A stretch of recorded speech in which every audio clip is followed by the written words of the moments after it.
வணக்கம், இது உங்கள் பாலிமர் பைசான். இன்றைய வானிலை தகவல். மழையை பொறுத்தவரை இன்னும் 2 நாட்களுக்கு தீவிர கனமழை பெய்ய வாய்ப்புள்ளது. தமிழ்நாடு, புதுவை மற்றும் காரைக்கால் பகுதிகளில் அநேக இடங்களில் இடி மின்னலுடன் கூடிய லேசான முதல் மிதமான மழை பெய்யக்கூடும். அனைத்து மாவட்டங்களிலும் ஒரு சாரல் மழை அல்லது கனமழை பெய்ய வாய்ப்புள்ளது. மாலை நேரத்தில் கனமழையும் இரவு நேரத்தில் அதி கனமழை பெய்ய வாய்ப்புள்ளது. கனமழை பெய்யக்கூடிய மாவட்டங்கள் திருவள்ளூர், காஞ்சிபுரம், விழுப்புரம், கடலூர், டெல்டா மாவட்டங்கள் புதுக்கோட்டை, அரியலூர், பெரம்பலூர், திருச்சிராப்பள்ளி, கள்ளக்குறிச்சி, சேலம், தருமபுரி, கிருஷ்ணகிரி, திருப்பத்தூர், வேலூர், ராணிப்பேட்டை, நீலகிரி, கோயம்புத்தூர் மாவட்டங்கள் மற்றும் புதுச்சேரி, காரைக்கால் பகுதிகளில் அநேக இடங்களில் இடி மின்னலுடன் கூடிய கனமழை பெய்ய வாய்ப்புள்ளது. சென்னையை பொறுத்தவரை அடுத்த 48 மணி நேரத்திற்கு வானம் ஓரளவு மேகமூட்டத்துடன் காணப்படும்.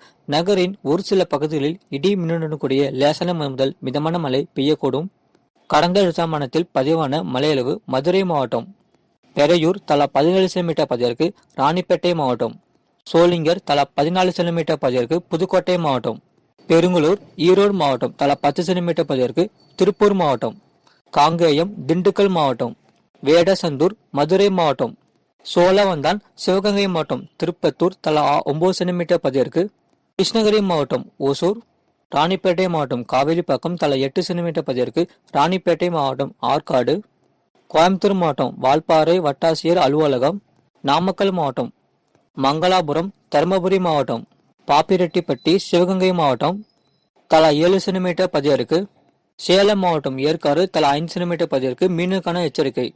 குமரி கடல் பகுதிகள், மன்னார் வளைகுடா, தென் தமிழக கடலோர பகுதிகள் மற்றும் இலங்கையை ஒட்டிய தென்மேற்கு வங்கக்கடல் பகுதிகளில் பலத்த காற்று மணிக்கு 40 முதல் 50 கிலோமீட்டர் வேகத்திலும் வீசக்கூடும். இது போன்ற செய்திகளை உடனுக்குடன் அறிந்து கொள்ள மறக்காம நம்ம சேனலை சப்ஸ்கிரைப் செய்யுங்கள், மற்றவர்களுக்கு ஷேர் செய்யுங்கள்.